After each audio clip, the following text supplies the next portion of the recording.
Good morning, everyone, and this is Dr. Rhonda Farrell with your Spotlight on Strategy session. I'm the CEO of Global Innovation Strategies, your success strategist, and today we are talking about innovation mind maps and the power that they bring.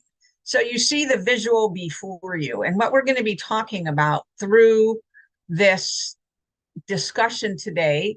It's rooted in idea scale mind map elements. You can search online for Google for mind map and idea scale and get the full blown discussion on this. But for this particular spotlight on strategy, what we want to examine is what is the nexus between mind mapping and innovation, and how can you leverage it for yourself, your teams, and your organizations. So first and foremost, if we think about a mind map, it's really helping us to create visual association. So we look at the process behind mind mapping. We look at what it can do for us culturally and teaming. And then we look at it from an outcome and a result standpoint.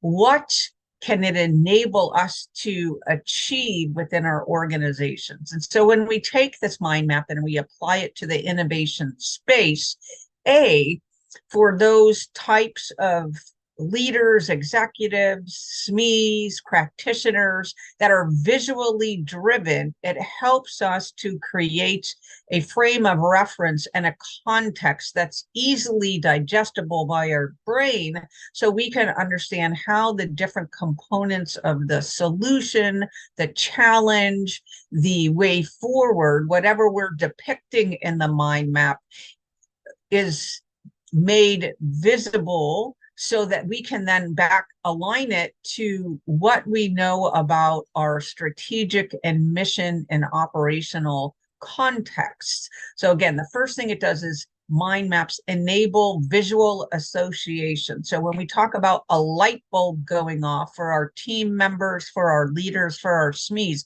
it often happens in this type of context where we're using a template, we're using a process flow chart, we're using mind mapping to help bring a concept to light so that other people can better understand that perspective, that approach, etc. The next is when we think about innovation and we think about creativity, mind mapping is really helping us get to the next level of thinking through and about a situation. Again, it could be something we want to bring to market, a product or a service. It could be a challenge or a problem that we are perceiving in our client base, internally, etc. Or it could just help us noodle through something that's nascent and new and how we could potentially harness it, say, such as AI. So again, what we're looking to do is we're looking to, for the mind map through its structure and through its basis of enabling people to build upon others' ideas or perspectives that's put in this visual form, to get to the next level of association and thus thinking about how they can harness or use something in a new and novel way. Think about this as if we were going around the room and you each had to pick a word out of a bowl, and then you had to come up as a team with a product or a service or a solution that embodied those elements. It's kind of what we're doing with this tiered thinking. We're starting with one element. We're creating branches and relationships with other elements so that we can flesh that part of the concept up. Then someone will come to the table with, not only do we have element A and B and C, in my experience and in my usage with maybe similar technologies or an organizational development initiative or some type of process improvement or some type of quality or even cybersecurity related discussion that we're having, they'll say, we can add elements X and Y and Z. And now we can interrelate them because we have this new construct to work from. So again, visually helps us depict the elements, then moves to broader tiered thinking. We can move from A to Z much easier if we use this structural visual mechanism to shape what the sub elements and what are ultimately what our context or shared understanding is. And then we move to the place of it being naturally understandable for your brain. So a person coming into a room can just look at a mind map and say, core concept in the middle, elements on the left and right, up and down axes. I not only can see the main elements, I can see the sub elements, and to the visual in the middle of the graphic we're talking about. I also, if we design the exercise to do that, can understand the why and the who and the when and a little bit more about how the what's going to be fleshed out. So next is, if we look at that, then we take the thing we've created and we can pass it to other parts of our team. So this is a kind of an iterative process, mind mapping. We do a round one, then we take it to people who may not have necessarily been involved in that early exercise, and we give it to them. So we want fresh eyes, fresh perspectives. What are you seeing? What would you potentially add? What are some new relationships or new solutions or new products or services or a new way of thinking about how we can create synergies across our organization? And this is really where the creativity boost comes from. We want to heighten the organizational value add, the team value add, the personal leader, SME, practitioner value add, and we can do that through getting fresh perspectives and fresh eyes on something we've created.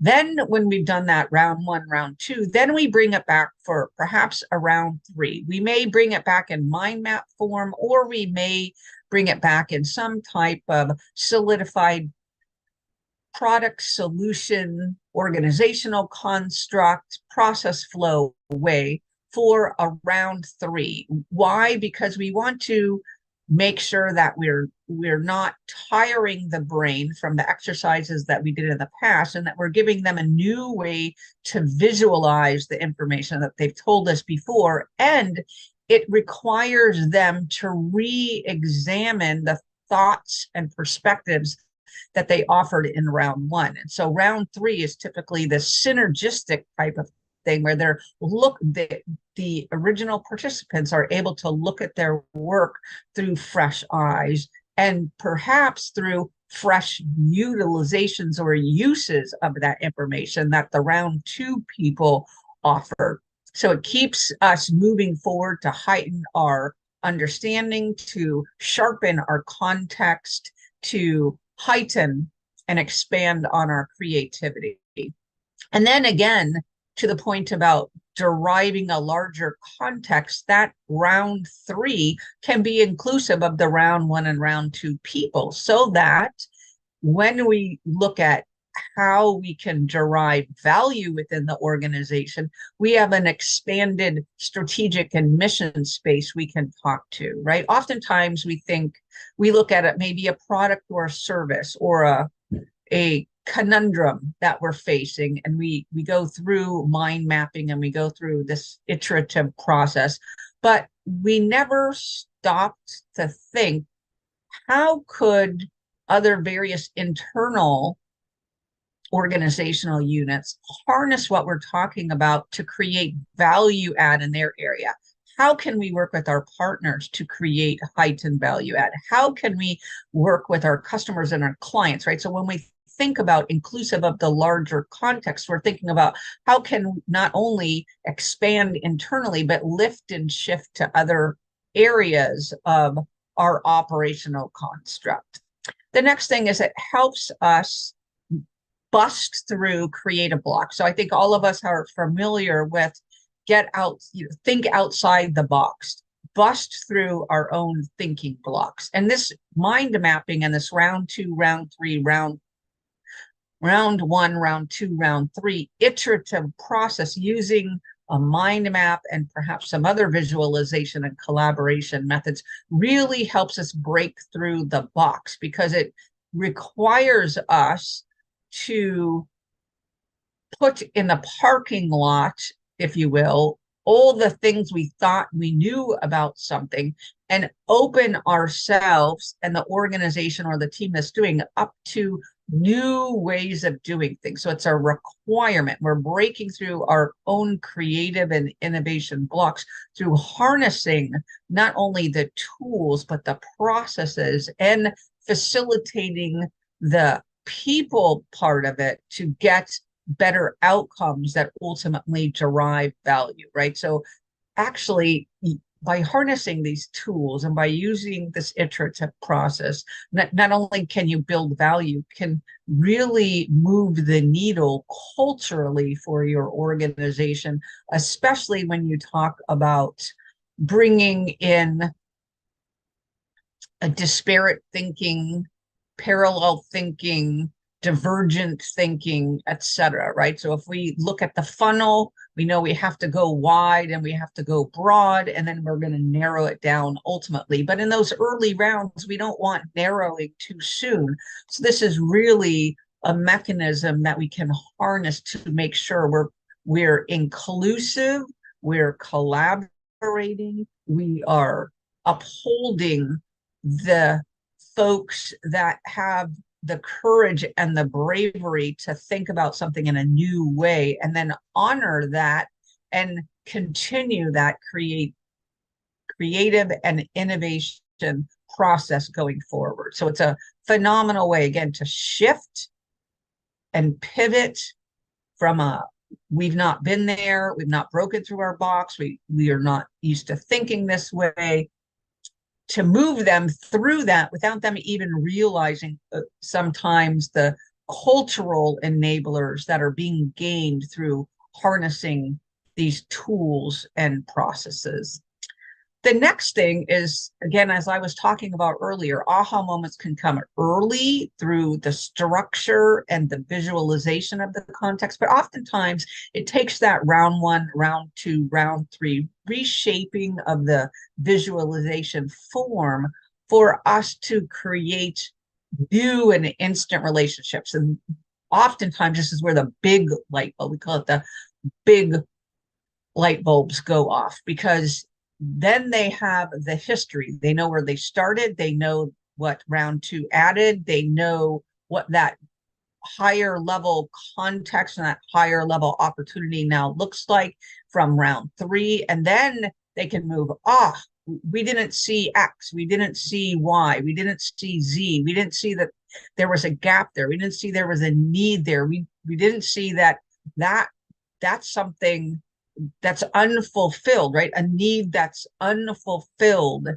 from perhaps our competitors, et cetera. That could be something we could harness with our partners. That could be something we could do with our customers and clients. And so it's again, huge light bulb moment for an organization overall to bring heightened value at many different levels. And so when you think about a mind map, the process, the people, and the technologies that we're using to ideate, create, collaborate, and create this higher level of shared understanding, we're moving the needle on the people side. Culturally, we're moving the needle organizationally because of the broad scope and focused review on how we can add value across the organization.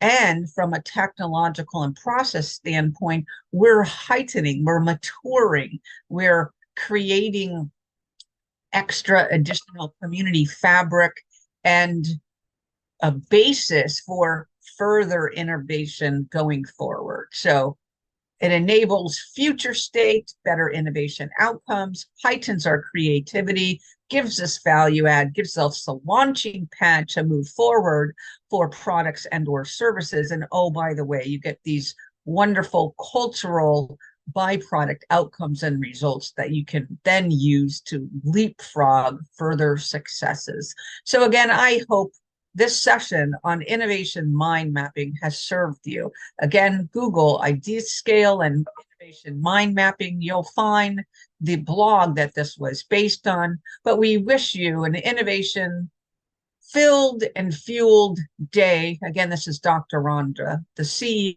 of Global Innovation Strategies, the Success Strategies, signing off on our Spotlight on Strategy tool utilization session today. And for all our veterans out there, happy Veterans Day.